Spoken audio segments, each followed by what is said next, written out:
नमस्कार दोस्तों, मैं आप लोगों का दोस्त और स्टेनो कॉर्नर का होस्ट आप लोगों का स्टेनो कॉर्नर में एक बार फिर स्वागत करता हूं। आज हम लिखने जा रहे हैं उच्च गति अभ्यास खंड 5 और 6 की 1000 शब्दों की हिंदी डिक्टेशन, जिसकी गति रहेगी 120 शब्द प्रति मिनट। तैयार रहिए। 1 2 3 स्टार्ट। महोदय, बच्चों को जो ज्ञान प्राप्त हो वह अनुभव से प्राप्त हो, न कि केवल स्मरण शक्ति पर आश्रित रटाई द्वारा। उन्होंने सोचा था और उच्चतम शिक्षा शास्त्रियों का भी यही विचार है कि इस प्रकार से प्राप्त ज्ञान बच्चों में जागरूकता, कार्यकुशलता, स्वतंत्र भावना पैदा करता है, जो इस जीवन के संग्राम में बहुत सहायक हो सकता है।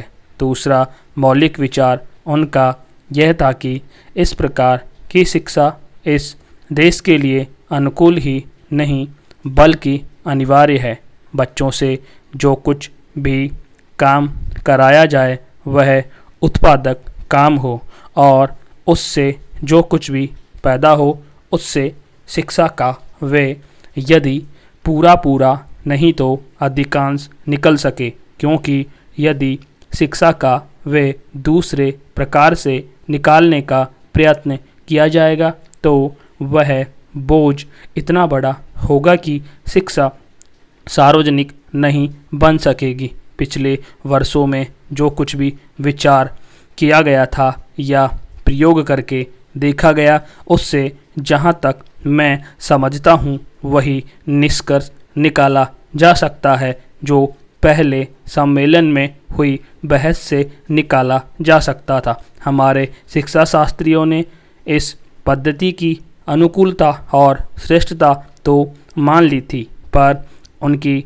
दृष्टि में इसके द्वारा शिक्षा का व्यय निकालना असंभव ही नहीं, अनुचित भी था। प्रयोग से देखा गया है कि इस पद्धति की उपयोगिता है और उससे पूरा नहीं तो अधिकांश व्यय निकाला जा सकता है।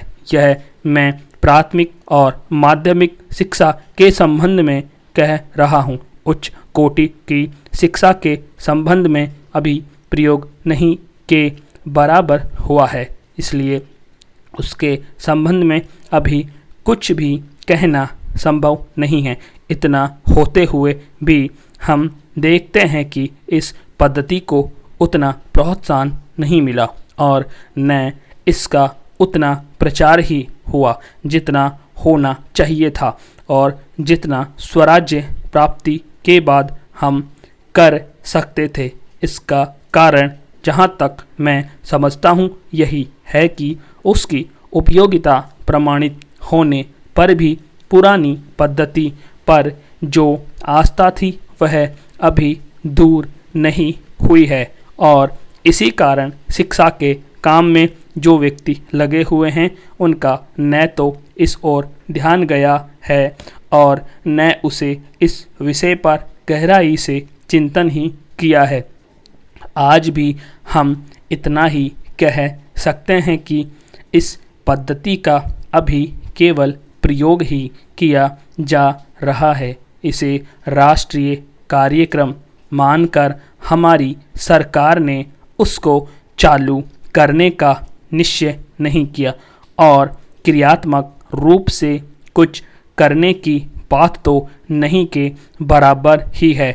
उसका परिणाम यह हुआ है कि पुरानी पद्धति की संस्थाएं दिन प्रतिदिन बढ़ती जा रही है और शिक्षा पर सरकार जो कुछ भी वे कर सकती है या करना चाहती है उसका बहुत बड़ा अंश उस पद्धति को ही बनाए रखने में व्यय हो रहा है और इस पद्धति को बहुत कम प्रोत्साहन मिला है। मेरा अपना विश्वास है कि शिक्षा में मौलिक परिवर्तन अवश्य किया जाएगा।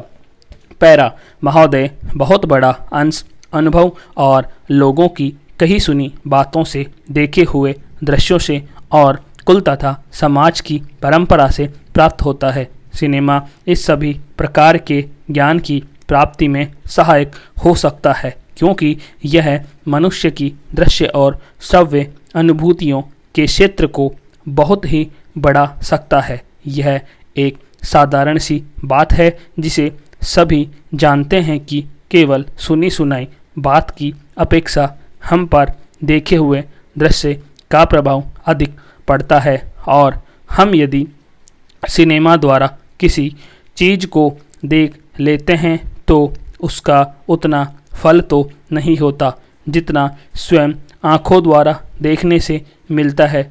उससे तो कहीं अधिक अमिट छाप किसी के सामने किसी दृश्य के वर्णन करने से पड़ती है।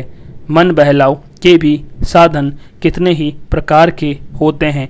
कुछ तो ऐसे हैं जो मन बहलाव के साथ साथ शिक्षाप्रद भी होते हैं और इसके विपरीत बुरे संस्कारों का साधन बन जाते हैं।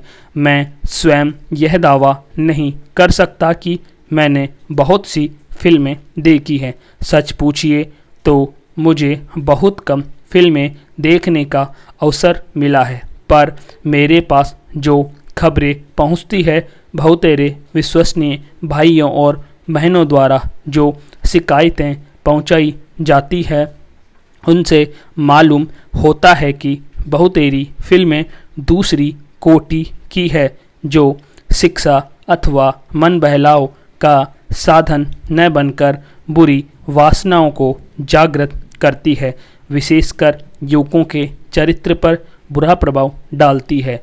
हो सकता है कि इस विशेषकर युवकों के चरित्र पर बुरा प्रभाव डालती है।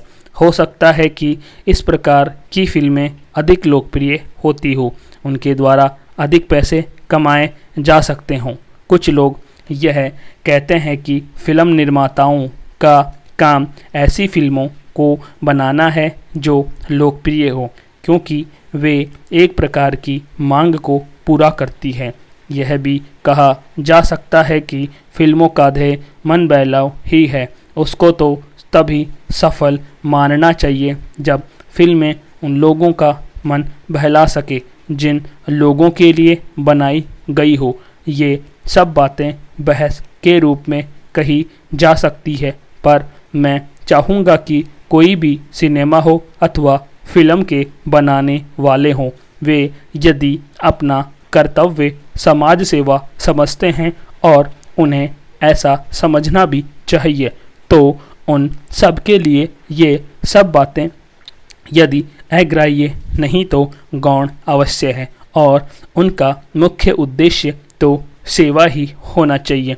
सेवा तभी तक सेवा रहती है जब तक वह सेव्य का हित करे, न कि उसे गिराए। इसलिए मैं चाहूँगा कि फिल्म बनाने वाले इस पर विचार करें कि उनका उद्देश्य क्या है। उद्देश्य सेवा ही होना चाहिए, और सेवा के साथ साथ यदि धनोपार्जन भी हो जाए तो निर्दोष है। यदि धनोपार्जन ही उद्देश्य हो और सेवा न हो तो वह अग्राह्य होना चाहिए। यदि मनुष्य अपने स्वार्थवश कुछ ऐसा काम करता है जो उसके व्यक्तिगत लाभ के लिए तो ठीक हो, पर जिससे समाज को हानि पहुंचती हो, तो उसे रोकना पड़ता है।